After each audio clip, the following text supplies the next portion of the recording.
이틀째인데요. 여야가 곳곳에서 충돌하고 있다고 하는데 헌법재판소 국정감사는 결국 파행했군요.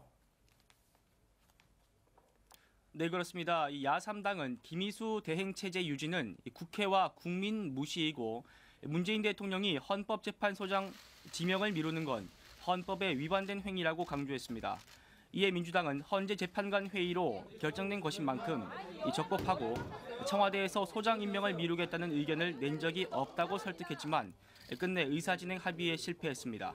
지금까지 국회에서 TV조선 김보건입니다. 자, 문재인 정부 들어서 국정감사 첫날 과거 정권 공방으로 흘러갔습니다.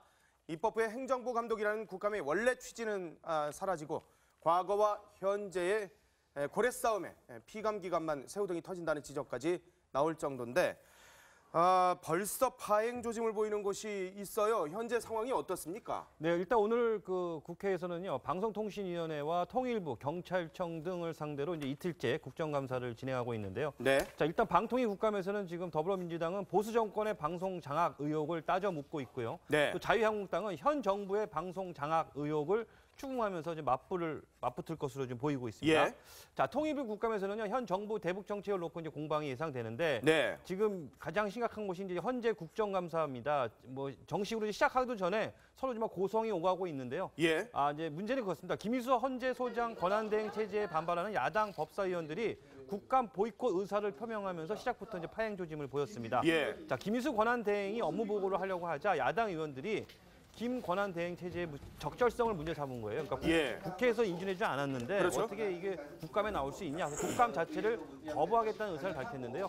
국민의당 이용주 의원은요, 김 권한대행 체제는 국회의 동의를 받지 않은 위법적 헌재 소장 지휘의 체제라면서 이 상태로 국감을 치르는 게 부적절하다라고 이렇게 말했고요. 예. 한국당 김진태 의원은요, 권한대행 체제를 문제 삼는데 더 나아가서는 헌법재판소가 없어져야 한다고 이렇게 또 주장까지도 했어요. 그래서 막 책상을 두드리면서 고성을 퍼붓기도 했거든요. 네. 그러나 더불어민주당 박범계 의원은요, 국정감사장을 파행으로 몰고 가는 건 헌재에 대한 보복이다 또 이러면서 반박하고 있기 때문에 계속 여야 간의 공방이 치열할 것으로 보입니다. 앉아있는 김희수 헌법재판소장 권한대행도 참 난감할 것 같은데, 자, 안보 이슈가 지금 뜨겁습니다. 그런데 이 상황에서 외교 안보의 수장들이 적절한 답변들을, 제대로 된 답변을 내놓지 못하고 있어서 지금 논란입니다. 먼저 외통위 국감 질의 상황들 보도록 하겠습니다. 생존배낭 아십니까, 장관님? 네, 다시 말씀해 주시죠. 생존배낭이요. 다시 말씀해 주시죠. 들어보신 적이 없습니까? 국민들이 자구책으로 구매를 하고 있는 것입니다. 이 속에 방독면, 텐트, 담요, 전투식량, 생수 이런 국민들이 자구책을 강구하는 이런 물품들이 들어있습니다.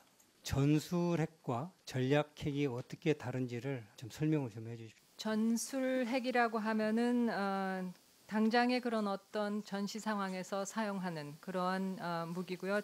전략핵이라고 하면은 좀 더 장기적인 그런 어떤 억지력 차원에서 운영면에 있어서 좀 더 장기적인 전략적인 그 의미가 있는 그런 그렇습니다. 잘 정리가 안 된 것 같은데요. 예, 어제 있었던 그 B-1B 비행에 있어서도 저희 F-35랑 같이 했습니다. 그만큼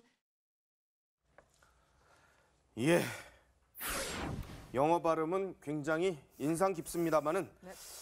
같은 여당인 그 이수혁 민주당 의원까지도 강경화 장관에 대해서 잘 정리가 안 되시는 것 같다라고 얘기할 정도의 상황이 벌어졌는데, 자, 외교부장인데 모르는 게 너무 많은 것 아닌가, 이 자질 논란이 그동안에도 있었는데 더 가중시킨 게 아니냐라는 어떻게 봐야 되는 건가요? 우리나라에서는 이제 F-35라고 하죠, 예. 언론에서. 예, 앞서 들으신 대로 강경화 장관이 미국 B-1B 비행에 우리 측에서는 F-35가 같이 했다고 말했는데 실제는 F-15K 전투기가 함께 했습니다. 심지어 우리 군에는 F-35가 없습니다. 예. 또 한 의원이 전술핵과 전략핵의 차이를 물었는데 개념이 정리가 안 돼 있어서 논란이 됐습니다.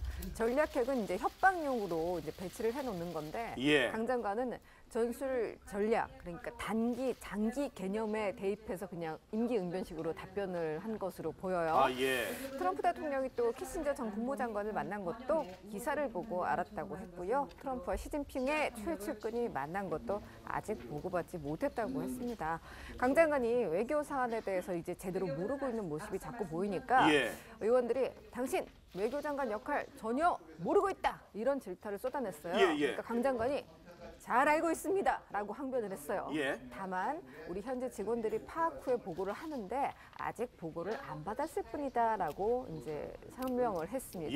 예. 야당 의원들은 꽂아놓은 보릿자루라고 비판을 했고요. 민주당 추미애 의원은 언어 폭력하지 말라고 맞서는 상황이 연출됐습니다. 그러나 또 야당은 이렇게 받았습니다. 나라 걱정하는 동료 의원의 고언을 막말이라니요 라면서 항의했고 그래서 고성이 이어지는 판이 벌어졌습니다. 물론 뭐 국정감사가 퀴즈 대회가 아니니까 단순 용어 실수들 뭐 당연히 있을 수도 있습니다. 하지만 그런 용어 실수 정도의 차원이 좀 아닌 것 같다라는 모습들이 보여지는 겁니다. 외교안보 정책 정말 국가의 정말 중대한 안위와 관련된 것이기 때문에 더욱 중요할 수밖에 없는데 강경화 장관, 한강 작가 뉴욕타임즈 기고문과 관련해서는 역사인식 잘못됐다 이렇게 또 지적을 했습니다. 네, 그렇습니다. 강경화 장관은요, 어제 국회에서 열린 외통위 국감에서 작가로서 개인적으로 생각이 있을 수는 있지만 표현과 역사인식에 있어서는 문제가 있다 이렇게 밝혔습니다. 또 청와대가 공식 페이스북에 한강 작가의 기고문을 올린 것을 두고도 만약에 자신과 협의했다면 올리지 말라고 조언했을 것이다 이렇게 이야기를 했습니다. 예. 바른정당 유승민 의원도요, 한강 씨의 기고문을 청와대가 페이스북에 올린 일은 충격적이라면서 이를 올린 관련자 전원을 당장 해임하라고 촉구하기도 했습니다. 예. 이런 분위기 속에서 강 장관을 이제 엄호해야 할 여권이 오히려 여권이 좀 공격을 받자 예. 강 장관을 비판하는 목소리가 나왔는데요. 어허. 민주당 표창원 의원은요, 관료가 소설가나 가수의 표현에 서툰 정치 논리를 들이대서 탄압하지 말라 이렇게 이야기를 하면서 문화, 예술, 학술의 자유를 보장하라 이렇게 목소리를 높였습니다. 국방부에 대한 국정감사장에서 또 송영무 장관의 발언도 논란입니다. 들어보겠습니다. 북한이 핵 미사일을 완성하게 되면은 가장 먼저 빼앗고 싶은 것이 바로 백령도와 연평도라고 이렇게 전문가들이 이렇게 분석을 하고 있습니다. 국지전일 수도 있고 전면전으로 확전할 수도 있는 그런 개연성이 있습니다. 미국 단독 전쟁 가능합니까 안 합니까? 한국을 제외하고서 미국이 단독으로 한다. 방금 제가 드린 말씀. 예, 그런 것은 없을 것입니다. 자, 지금 화면에는 안 나왔습니다만 작전 계획 유출, 작게 유출로 인해서 김정은이 자기 참수작전 보고 다 받고 그냥 혼이도 잃어본다 보고 있다고 저희가 얘기를 한 적이 있었는데 그렇지만 뭐 그거 유출됐어도 큰 문제 없는데 이게 송영무 장관입니다. 네, 한나라의 국방부 장관이 그런 얘기를 해서 논란이 된 건데 결국 어제 국감 현장에서 이제 말씀하신 것처럼 한미 전시 작전 계획이죠. 작전 501호 유출 사건을 놓고서 좀 설전이 벌어진 거였어요. 예. 어쩌면 지난해 이제 북한이 우리나라 국방망을 해킹해서 그거에 대해서 여야 의원들의 질타가 이어지는데 거기서 송영무 장관이 뭐라고 말을 했냐면은 그러니까 뭐라고 하니까 유출된 비밀 문서들이 어떻게 보면 우리 안보에 큰 위협을 줄 수 있는 걸 본인이 판단해봤을 때 너무 염려하지 않으셔도 된다 이렇게 말을 했거든요. 네. 우리의 국방작전이 유출이 됐는데 너무 염려하지 않아도 된다. 그러니까 결국 의원들이 이제 그때부터 화를 내기 시작한 시점이 된 거예요. 그래서 오죽했으면 이제 김영우 국회 국방위원장이 그랬어요. 작전 계획 유출이 됐는데 절대 그렇게 말해서는 안 된다 국방부 장관이. 그러나 국방 책임자가 이게 할 소리냐 이건 할 말이 아니다라고 이렇게까지 지적을 했거든요. 예. 그러니까 송 장관이 이제 해명을 한 게 그러니까 결국은 처음부터 이제 다시 시작을 해서 완벽하게 좀 더 대책을 마련하겠다 이렇게 해명을 하긴 했는데 예. 아무래도 좀 부족하죠. 또 더군다나 이제 어제 같은 경우에 이제 송 장관이 동성애자 처벌을 지지하며 이제 뭐 어떻게 보면 동성애자 처벌 조항인 군역법 92조는 유지돼야 한다 이런 뜻을 밝혔거든요. 예. 그러면서도 산업이 이제 다양화되다 보니까 별 희한한 범죄를 다 저지른다. 예. 그래서 엄벌에 처하겠다 이 부분을 이렇게 밝혔어요. 그리고 송 장관이 또 논란이 되고 있는 게 지금 현재 한창 논란했던 전작권 이제 조기 전환 방침을 어제 국감에서 또 재확인을 시켜줬거든요. 예. 그러니까 결국은 이제 자유한국당 이제 김학의 의원 같은 경우가 이건 시기상조다 이렇게 비판을 하면서 대한민국의 독자적인 전쟁 수행 능력이 있을 때 그때 전작권을 환수해야 된다 이렇게까지 주장을 했습니다. 네. 그리고 이제 어제 국감 같은 경우는 국방장관을 선택하고 국감위원들 간의 의견이 서로 다르면서 서로 의견 차이만 좀 확인한 자리가 된 거 아니었느냐 국감 자리가 이런 평가가 나오고 있습니다. 국정감사가 사실 의원들한테는 1년 동안 농사지은 거 다 보여주는 자리지 않습니까? 네. 이색 국감 있었죠 또. 맞아요. 자신을 피해라는 장이거든요. EMP 충격기가 등장을 했습니다. 이걸 북한이 터뜨리면 우리나라 은행이나 통신 시스템 같은 것을 올스탑시키는 전자기파인데요. 예. 송희경 자유한국당 의원이 직접 EMP를 시연을 해서 휴대전화 한 대를 먹통을 만들었습니다. 오. 더욱 놀라운 건요. 이 EMP 충격기를요. 인터넷 영상을 보고 40분 만에 직접 만들었다고 해요. 예. 북한이 공격을 할 때 고도화된 기술 없이 이렇게 우리를 무방비 상태로 만들 수 있다는 먹통이 되네요, 진짜로. 시연을 몇 초 안 걸렸다고 하더라고요. 그걸 보여준 거예요. 정말 충격적이죠. PR 잘하셨고요. 더불어민주당의 이재정 의원은요. 마술사처럼 직접 김부겸 장관의 주민등록번호를 맞췄습니다. 어떡해요? 생년월일과 출생 그리고 성별 등을 알면 현재 주민등록번호는 논리적으로 유출이 가능하다는 거예요. 그걸 직접 맞춘 거예요. 예. 그러니까 주민번호는 그냥 이미 이제 로또식으로 이렇게 뺑뺑이 돌리듯이 그렇게 이제 바꿔야 된다라고 주장을 했고요. 예. 그리고 또 이분은 이게 장기예요. 전화 걸기. 원유철 자유한국당 의원은 직접 미국의 영사관에 전화를 걸었는데 아이고 딱 걸렸어요. 영사관이 전화를 안 받은 거예요. 그래서 우리 여행객과 교민들이 긴급 도움을 요청하기 어렵다는 것을 직접 증명해 보였고요. 예. 또 이분은 조금 크게 보도가 되셨는데 좀 좋지 않은 방향이긴 한데 뭔데요? 김영주 고용노동부 장관은요. 국정감사장에 슬리퍼를 신고 왔어요. 아이고야. 피감기관인 고용부는요. 자신들의 자부의 장관인 김영주 고용노동부 장관과 의원들을 배려해서 슬리퍼를 비치해 뒀다고 설명을 예. 했거든요. 그렇지만 국감에 장관이 슬리퍼를 신고 나온 거는 좀 이례적이어서 뭐 예의가 없는 것 아니냐. 뭐 국민에게 보고를 하는 거잖아요. 그래서 그런 김영주 지적이 장관이 나왔습니다. 국회의원이신데 네. 국정감사장에서 본인이 아마 의원으로서 피감기관 수장이 저런 상황이었으면 어떻게 얘기를 했었을지 궁금하네요. 자, 국무총리 비서실 국정감사장에서는 정현곤 비서관 천안함 폭침에 대해서 북한 수행이냐 아니냐 이거 답변을 거부했다고요? 네, 그렇습니다. 거부했습니다. 어제 정무위 국감장이었는데요. 자유한국당 김종석 의원의 질의 과정에서 이런 일이 있었습니다. 김 의원은 국무총리실 정영곤 시민사회 비서관이 쓴 천안함을 묻는다. 이 책을 들어 보이고서는 정 비서관에게 천안함은 폭침된 게 아니라고 썼는데 지금은 어떻게 생각하느냐 이렇게 물었습니다. 예. 이에 정 비서관은요. 학술적으로 쓴 논문에 대한 부분인데 이 자리에서 꼭 답변을 해야 하느냐. 국감장이라서 어렵다. 내 생각을 정말로 알고 싶으면 따로 보고를 드리겠다. 이렇게 이야기를 하면서 구체적인 답변을 피했습니다. 어허. 그게 듣기에 따라서는요.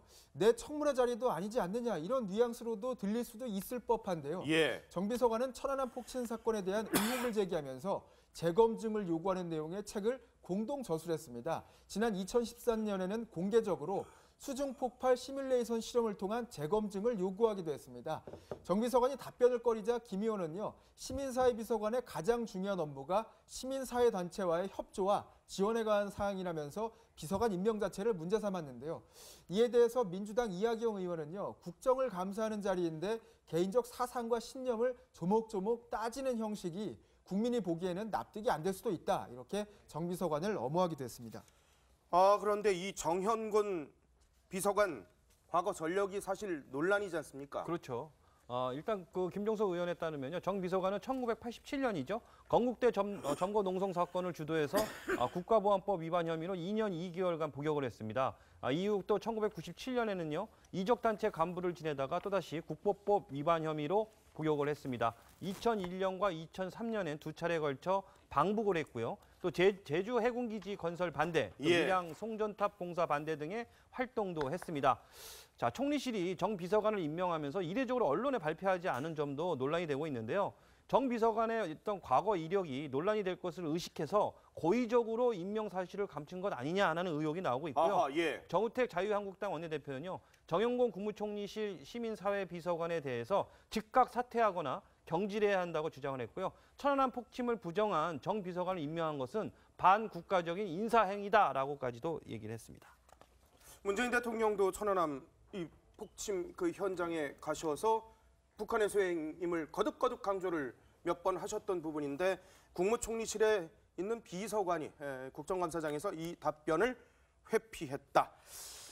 교육부 국정감사에서는 뭐 몸싸움 직전까지 갔었다고요? 그러니까 매년 국감상에서 항상 돌발치하는 상황이 발생은 하긴 하는데 어제 같은 경우는 하마터면 국감 첫날부터 의원들끼리 좀 몸싸움을 하는 이런 상황이 벌어질 뻔하기도 했어요. 바로 직전까지 갔으니까요.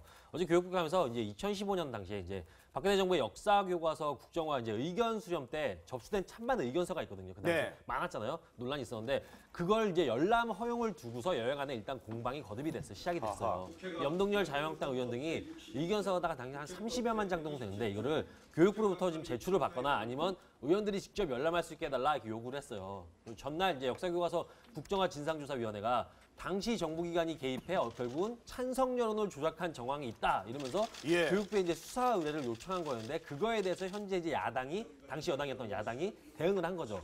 하지만 국민의당 소속 유성엽 이제 교문위 위원장이 이거에 대해서는 열람에 대해서는 반대를 했어요. 그래서 이제 나경원 의원은 전체 열람이 어려우면은 국정화에 대한 의견서가 든 일부 상자만이라도 좀 확인을 하자 이렇게까지 제안을 했는데 이 과정에서 이제 염동열 의원하고 유성엽 위원장이 언쟁을 주고받았고 결국 거기서 유성엽 위원장이 국정감사 중지를 선언했어요. 바로. 그러니까 염동열 의원이 바로 자리에서 자리를 박차고 일어나면서 두 의원 간의 이제 물리적인 충돌 바로 직전까지 간 거예요.